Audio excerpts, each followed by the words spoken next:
Akhirnya ketemu solusinya, ternak entok 48 hari panen. Tentu saja teman-teman pasti bingung bagaimana caranya sih supaya ternak entok dalam kurun waktu 48 hari sudah bisa panen. Jumpa Berikut kembali di channel penjelasannya. kebanggaan kita, channel Rusky Bikatra, di mana channel ini akan selalu mengupas tuntas tentang ilmu seputar peternakan entok.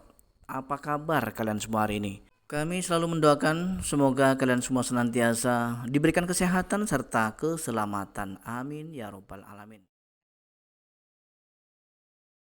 Ada perbedaan untuk ternak pembibitan dan ternak pembesaran entok, di mana masing-masing sistem yaitu pembesaran dan pembibitan memiliki waktu yang ideal untuk bisa panen. Yang membedakan masa panen ternak pembibitan dengan pembesaran adalah waktu ya teman-teman. Jadi waktu panen untuk ternak pembibitan itu tidak bisa dipercepat secepat ternak pembesaran. Nah, kenapa? Karena ternak pembibitan itu yang akan kita dapatkan adalah hasil dari produksi telur. Dan sebagaimana kita tahu bersama bahwa tahap pengeraman entok itu jauh lebih lama ketimbang ayam dan juga bebek. Ada sekitar 38 hari ya masa pengeraman untuk entok itu sendiri.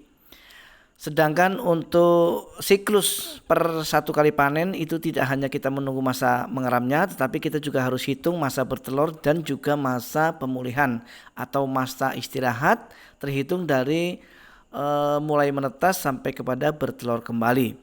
Sedangkan untuk ternak pembesaran kita akan bebas untuk memanen DOE yang kita besarkan itu di usia berapa.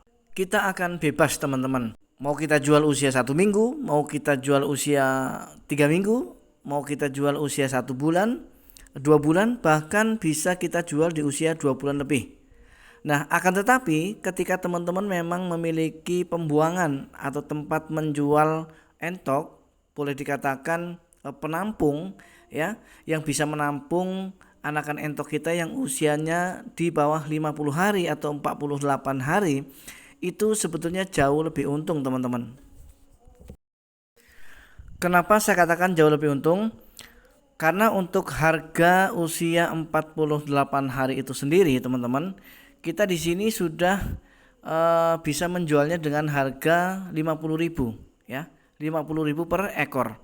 Nah, sedangkan ketika kita menunggu sampai usia rata-rata atau pada umumnya kita bisa panen yaitu di usia 5 atau 6 bulan, di mana bobot daripada entok itu sendiri sudah mencapai 2,5 kg ya.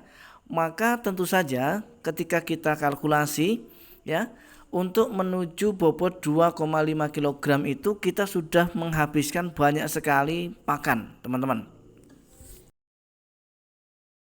Sedangkan ketika kita mau panen di usia 7 bulan atau 6 bulan ke atas itu dengan bobot 2,5 kg, yang mana harga per kilogramnya di sini masih menginjak sekitar 50.000 per kilogramnya, maka untuk bobot 2,5 kg angkanya atau ketika kita rupiahkan itu menjadi 125.000. Nah, sedangkan untuk menuju bobot 2,5 kg itu kita sudah cukup menghabiskan banyak sekali biaya. Sehingga jika kita kalkulasi atau ketika kita bandingkan, keuntungannya itu lebih banyak yang mana ketika kita menjual di usia 48 hari dengan ketika kita menjual di usia 6 sampai kepada 7 bulan ke atas. Tentu saja berdasarkan pengalaman sebetulnya lebih untung ketika kita menjualnya di usia kurang dari 50 hari teman-teman, atau 48 hari. Karena dari segi biaya pakannya itu belum terlalu banyak. Sedangkan harga jualnya sudah bisa mencapai 50.000 per ekor ya. Nah, sekali lagi teman-teman dan sahabat semua, ketika kita menjualnya di usia yang sudah dewasa atau 7 bulan ke atas, otomatis nanti keuntungan kita akan sangat tipis sekali ketika kita kalkulasi ya antara biaya pengeluaran pakan dengan hasil penjualan, dan itu fakta teman-teman. Ditambah lagi dengan resiko-resiko yang akan terjadi ya teman-teman, di atas usia 50 hari menuju 6 bulan itu resikonya sangat luar biasa.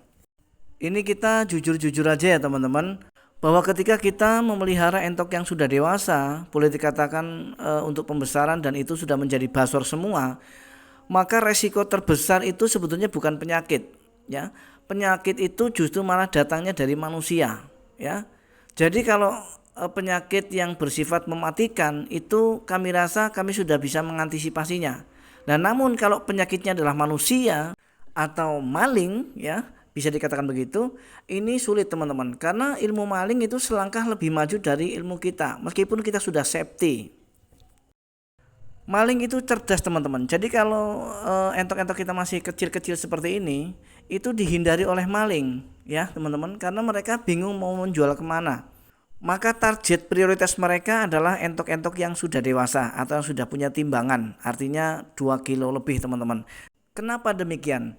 Ya karena memang entok yang dewasa itu jauh lebih mudah untuk mereka menjualnya, ya. Mereka bisa menjual di agen, mereka bisa menjual langsung kepada pembeli, ya teman-teman, yang membutuhkan daging entok, ya. Berbeda halnya dengan ketika mereka maling yang masih kecil-kecil, mereka pasti akan bingung kemana mau menjualnya. Itu fakta teman-teman. Maka resiko terbesar sebetulnya bukan penyakit di kampung kami, tapi manusia. Maka dari pengalaman-pengalaman yang sudah kami alami, seringkali kami tidak kebagian teman-teman. Sudah saatnya panen di usia 6 atau 7 bulan, tiba-tiba maling beraksi, ya. Separuh dari isi kandang bisa lewat atau bisa kecolongan teman-teman. Maka untuk saat ini kami akali dengan cara kita panen saja di usia kurang dari 50 hari. Dan setelah kita hitung-hitung teman-teman, ternyata justru malah lebih menguntungkan, ya. Selain kita juga terbebas dari resiko-resiko kecolongan, ya, atau aksi maling, kita juga lebih enak ya teman-teman untuk kita beternak. Dan kita sebetulnya jauh lebih nyaman teman-teman ya. Baik teman-teman dan sahabat semua, sampai di sini perjumpaan kita kali ini. Mudah-mudahan sharing kita kali ini adalah sharing yang bermanfaat serta bisa menginspirasi untuk kita semua. Akhirnya saya harus berkata undur diri, mohon maaf atas segala kekurangan. Mudah-mudahan kita masih diberi kesempatan untuk berjumpa esok hari di pembahasan yang sama, yaitu mengupas tuntas tentang ilmu seputar peternakan entok. Khusus buat sahabat-sahabat kita yang muslim, kami ucapkan marhaban ya Ramadan. Selamat menunaikan ibadah puasa yang akan kita awali esok hari teman-teman. Mudah-mudahan kita semua sehat ya teman-teman, sehingga kita bisa berjumpa kembali meskipun dalam keadaan puasa nantinya. Akhirnya saya harus berkata undur diri, mohon maaf atas segala kekurangan. Assalamualaikum warahmatullahi wabarakatuh. Salam ternak, salam satu hobi, dan salam sukses untuk kita semua.